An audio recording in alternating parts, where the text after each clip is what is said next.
पतन का कारण बनते हैं। व्यक्ति गिरावट की तरफ चला जाता है, जो व्यक्ति की जो उन्नति होनी थी वो उन्नति रुक जाती है। जिसके प्रति आप हिंसा करें उसके मन से जो बददुआ निकलती है वो आपको उन्नति नहीं करने देती, तरक्की नहीं करने देती। नमस्कार, सेल्फ अवेकनिंग मिशन से संजीव मलिक। दोस्तों, आज को हमारा वीडियो टॉपिक है ये 10 पाप जो बनते हैं पतन का कारण। शास्त्रों में वर्णित किया गया है इनको, मैं उन्हीं शास्त्रों से रेफरेंस देकर आपको यहां पर बता रहा हूं जो पतन का कारण बनते हैं। व्यक्ति गिरावट की तरफ चला जाता है, जो व्यक्ति की जो उन्नति होनी थी वो उन्नति रुक जाती है, जीवन के वो बहुत बुरे कर्म माने जाते हैं जिसके कारण उसकी सदगति नहीं हो पाती, उम्र कम हो जाती है या मृत्यु जल्दी आ जाती है और वो व्यक्ति जो है बहुत एक पाप आत्मा बन जाता है। कौन से वो कारण है जिन्हें जो पतन का कारण बनते हैं, यह मैं इस वीडियो में आपको बताने वाला हूं। इससे पहले अगर आपने चैनल को सब्सक्राइब नहीं किया है तो जरूर कर लें, क्योंकि आप बहुत सारे चैनल, मुझे पता है कि आप लोग बहुत सारे इधर उधर के चैनल पे सब्सक्राइब किए होते हैं, लेकिन इस चैनल पर एक जेन्युइन चीज मिलती है, तो प्लीज सब्सक्राइब जरूर कर लें ताकि आपको हमेशा हमारे नोटिफिकेशन मिलते रहें। तो क्या चीज है जिसे पाप बोला जाता है, मतलब पाप किस कैटेगरी में किसे पाप बोला जाता है? पाप का अर्थ है कि कोई भी ऐसा कार्य जिससे दूसरों को कष्ट होता है, दूसरों को पीड़ा होती है, दूसरों को दुख पहुंचता है, अधर्म होता है, और अधर्म देखते हुए भी चुपचाप उसका मौन समर्थन करना भी पाप की कैटेगरी में गिना जाता है। तो वो कौन से पाप है जिसके कारण इंसान का पतन होता है? नंबर 1 है बिना मूल्य दिए हुए दूसरों की वस्तु लेना, अर्थात चोरी करना। चोरी करना, चोरी में भी केवल धन की चोरी हो सकती है, वस्तुओं की चोरी हो सकती है, ज्ञान की चोरी हो सकती है, लोगों का चैन भी चुराया जा सकता है। याद रखना, ये सब भी चोरी की कैटेगरी में आती है। सूक्ष्म चोरियां होती हैं ये। दूसरों का जो को जब भी आप तकलीफ देते हो जिससे किसी के हृदय को पीड़ा पहुंचती है, ये पाप है और ये पतन का कारण बनता है। ये व्यक्ति पूरा जीवन को आनंद नहीं ले पाएगा, ये गिरावट की तरफ जरूर जाएगा। याद रखें। नंबर 2, शास्त्रों में वर्जित हिंसा करना, मन से, वचन से, कर्म से किसी को तकलीफ देना, उसे हिंसा की कैटेगरी में। मन से, वचन से, कर्म से किसी भी दूसरे जीव को अगर हमारे से कष्ट पहुंचता है, ये सब हिंसा की कैटेगरी में आता है। वो वर्जित, वो हिंसा जो है ना, वो हमेशा आपके पतन का कारण बनती है, गिरावट का कारण बनती है, क्योंकि जिसके प्रति आप हिंसा करो उसके मन से जो बददुआ निकलती है वो आपको उन्नति नहीं करने देती, तरक्की नहीं करने देती। इसलिए उस पर जो है जितना हो सके अपने मन को संयमित करना और जो है वो हिंसा से बचना, अहिंसक रहना।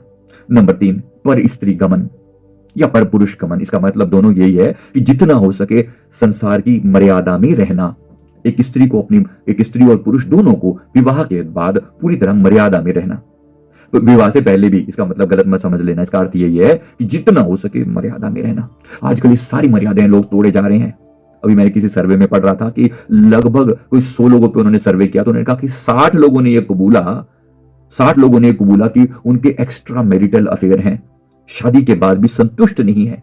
काम वासना इतनी ज्यादा प्रबल है कि बस वो दूसरों के ऊपर बुरी नजर डाले हुए हैं। तो याद रखिए, ये एक दिन आपको बुरी तरह से गिरावट की तरफ लेकर जाएगी। तो पर स्त्री गमन, पर स्त्री या पर पुरुष गमन बहुत ही ओवरऑल आपको गिराने वाली चीज है, और ये व्यक्ति का जीवन जो है वो डेफिनेटली कम हो जाएगा, वो उसका पतन जरूर होगा, वो अपनी डाउनफॉल में जरूर जाएगा। ऐसे लोगों से, ऐसी चीजों से हमेशा बचने का प्रयास करनी चाहिए, परमात्मा से प्रार्थना करनी चाहिए कि मैं बच सकूं। साथ ही साथ मैंने इसके लिए एक टेक्निक डाली हुई है कि कैसे अपनी काम ऊर्जा को राम ऊर्जा में बदला जाए। मैं जानता हूं कि ये चीज आसान नहीं है इसको करना, कोई इतनी आसान बात नहीं है, लेकिन डेफिनेटली इसका तरीका है, इसको किया जा सकता है। तो स्वादिष्ठान चक्र पर काम करें, नीचे की ऊर्जा को ऊपर उठाने का प्रयास करें, धीरे धीरे इस चीज से मुक्त हों, मन को थोड़ा नियंत्रण में लें, खान पान के ऊपर कंट्रोल करें, तो इस चीज से आपका मन दूसरे की तरफ जाने से हट जाएगा। इसको सहज मत लें कि ये बिल्कुल आसान काम है कि भाई कहीं से अगर मिल रहा है तो उसको भोग लिया जाए। नहीं, आसान नहीं है, ये बहुत भयानक पाप है और तकलीफ देगा।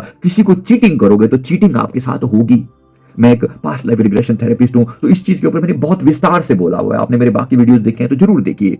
कर्मा स्टोरी संजीव मलिक के नाम से आपको हर एक चीज के बारे में विस्तार से बताया है कि कितनी तकलीफ होती है जब आप ऐसा कुछ काम करते हैं, तो उसकी सजा क्या होती है, ये आपके पतन का कारण बनते हैं। नंबर 4, कटु बोलना, किसी के प्रति ऐसे अपमानजनक शब्द बोलना, कड़वा बोलना जिसके अंदर तीर जो है ना आर पार चला जाए। याद रखना, जो किया है बिल्कुल वैसा ही मिलेगा, जितना किया है उतना मिलेगा, जैसा किया है वैसा मिलेगा, भुगतना पड़ेगा। कटु वचन जो है किसी के प्रति बोले, किसी का दिल छलनी कर दिया, कभी गलती से हो भी जाए तुरंत माफी मांग ले, कहें कि हाँ ये गलती हो गई है, परमात्मा आपको इससे बाहर निकालने का पूरा चांस दे, कम इस चीज से बाहर आ सकें आप, तो कटु वचन ना बोले। नंबर 5, असत्य बोलना, झूठ बोलना अब इतना कॉमन हो चुका है, कलयुग का प्रभाव है।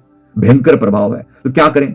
असत्य इतना कॉमन हो चुका है तो उसके ये भी पतन का कारण बनता है। झूठ आपको गिरावट की तरफ ले जाएगा, आपका बुद्ध खराब करता है, आपका बुद्ध खराब करता है, बुद्ध से बुद्धि भ्रष्ट होती है। असत्य जो है ना आपके जीवन को, आपकी आत्मा को अंदर से कमजोर बना देता है। जितना कमजोर आपकी आत्मा होगी उतना आप सोचिए, उतना आपको किसी भी चीज को पाने में बहुत मेहनत करनी पड़ेगी, फिर रिजल्ट नहीं आएगा। फिर लोग कहते हैं पता नहीं मेरे जीवन में ऐसा क्यों हुआ है कि मैं बहुत मेहनत करता हूं लेकिन रिजल्ट नहीं आते। क्यों नहीं आते? आखिर कोई तो कारण होगा। याद रखिए इसके पीछे यही कारण होता है कि आपने अपनी असत्य बोल बोलकर अपनी आत्मा को कमजोर बना दिया है। नंबर 6, निंदा चुगली करना, दूसरों की बुराई करना। दूसरों की बुराई करने से आप उनके सारे पापों को अपने नाम पे कर लेते हैं।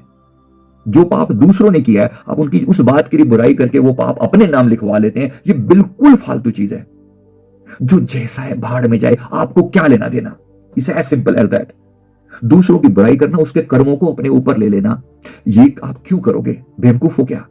जितना हो सके अवॉइड करें। और नंबर 7, बिना कारण के बकबक करना, बहुत बोलना, बकवास करना। जो लोग बहुत ज्यादा बोलते हैं ये भी उनके पतन का कारण बनता है। याद रखना, पतन, गिरावट की तरफ जाते हैं ऐसे लोग। तो जितना हो सके जो बक बक कर कम, जो व्यर्थ की बातें नहीं, व्यर्थ की बातें आपकी जीवन ऊर्जा को कमजोर बना देती है। मैं देखता हूं व्यर्थ की बातें करना, व्यर्थ की बातें सुनना। अब टीवी में, मोबाइल में लोग सोशल मीडिया पे लगे हुए हैं, बिना बात पे कुछ भी वीडियोस देखे जा रहे हैं, दिमाग में बकवास भरती जा रही है और जो बकवास आएगी वही बकवास जाएगी बाहर और आप पाएंगे कि अंततः जीवन ही बकवास हो जाएगा। तो बी केयरफुल, बिना कारण पे बकवास ना सहें ना करें। तो जितना हो सके जीवन को सार्थक बनाने का प्रयास करें। देखिए मेरा एक एक टाइम, एक एक क्षण जो है वो बेशकीमती है और किसी पर्पस के लिए काम आ रहा है। नंबर 8, दूसरों के पैसे को अन्याय से लेने का विचार करना, मतलब किसी को लूटना, किसी अन्यायपूर्वक लूटना किसी को। अगर आप जेन्युइनली कोई सामान जो बेच रहे हो, बिजनेस है, वहां पर जेन्युइन कोई भी काम करते हो उसमें कोई समस्या नहीं है, लेकिन जहां पर अन्याय से किसी के पैसे झपटना, अंततः किसी के साथ चीटिंग करना, धोखा देना, किसी का विश्वास तोड़ना आपके जीवन को पतन की ओर लेकर जाएगा। ये ऐसा भयानक चीजें हैं जो अंततः जब आपके साथ वो घटना घटेगी ना दोबारा से, अब तो आपने ले लिया। जब आप लोग तरसते हैं, जब मैं पास लाइफ लोगों का देखता हूं कि इस जीवन में वो एक एक पैसे के लिए तरस रहे हैं, मेहनत करते हैं, फल नहीं मिलता, या पैसा आया कि कोई लूट के ले गया। क्यों? क्योंकि कभी आपने भी किसी का लूटा था। तो बी केयरफुल, ये आपके पतन का कारण बनेगा। इसलिए किसी के प्रति भी कोई ऐसा कार्य नहीं जो कि उसको अन्याय, जो कि उसके दिल से बददुआ निकले आपके लिए।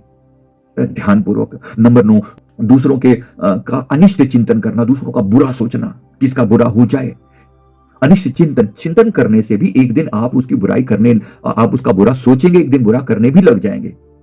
वैसे शास्त्रों में केवल बुरा सोचने मात्र को का प्रावधान नहीं है कि कम से कम कलयुग में बुरा सोचने से ही कर्म नहीं बन जाता, लेकिन बुरा सोचने वाला व्यक्ति एक दिन बुरा कर्म करने के लिए पर भी मजबूर हो जाता है। तो बुरा जब करेगा तो डेफिनेटली, जब अनिष्ट चिंतन करे, हे भगवान उसका बुरा हो जाए, ऐसे लोग कहते हैं।